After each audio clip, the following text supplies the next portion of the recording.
In this next section, we will take a look at the High Quality Environment Rating Framework and apply it to your classroom.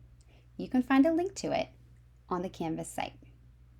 The High Quality Rating Framework can be used to support you throughout the year. As you refresh your room throughout the year, check back with the framework as a guide.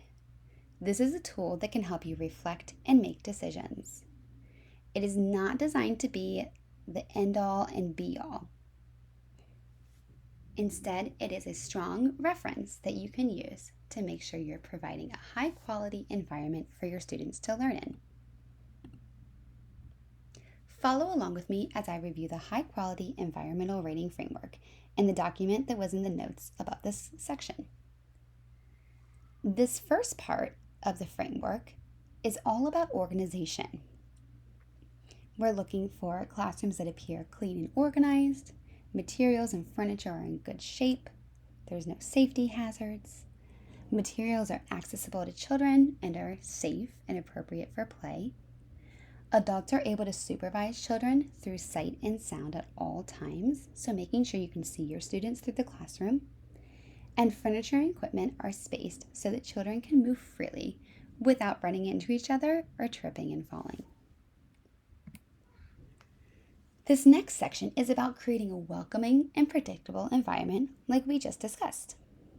It's about having a place for each child to put their personal belongings.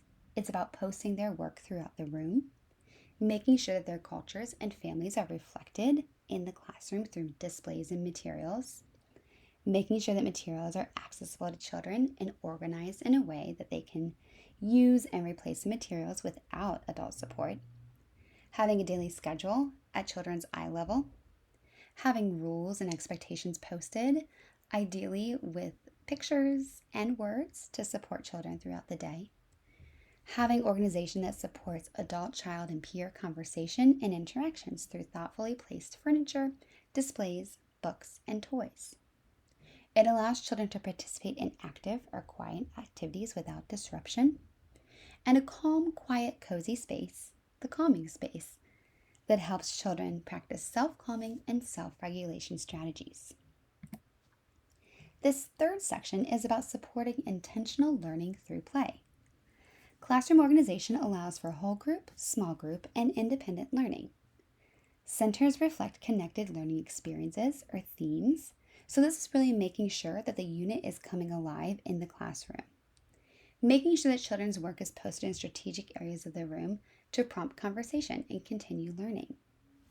Make sure to also post descriptions along with children's work. This can support adults with facilitation of these conversations about their work. Materials and displays support the use of new and content-specific vocabulary. So again, making sure the vocabulary reflects the unit that we're in and is specific to what students are working on. Classroom is print-rich and contains a lot of authentic materials and displays that prompt children to practice literacy skills. So for example, if in construction zone they're working on building a building, perhaps you might include some books about buildings. Writing materials are accessible to children in many areas of the classroom. Again, an example of this might be having a place in construction zone where children are able to write up their blueprints for the buildings they're trying to create.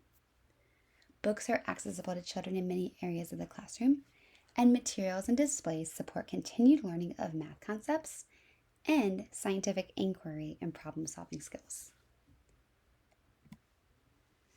Now, instead of a discussion board, you're going to add examples and resources from your classroom to a group Jamboard to collaborate with your fellow residents. The best thing about being in a cohort is the ability to share ideas with one another. When I went through my teacher training, I loved my sessions with other new teachers because it's where I got really, really great ideas. So, add visuals and resources to your Jamboard page and share in collaboration with your fellow residents. We will keep this Jamboard throughout the school year, so it'll be a great reference as we move on throughout our program.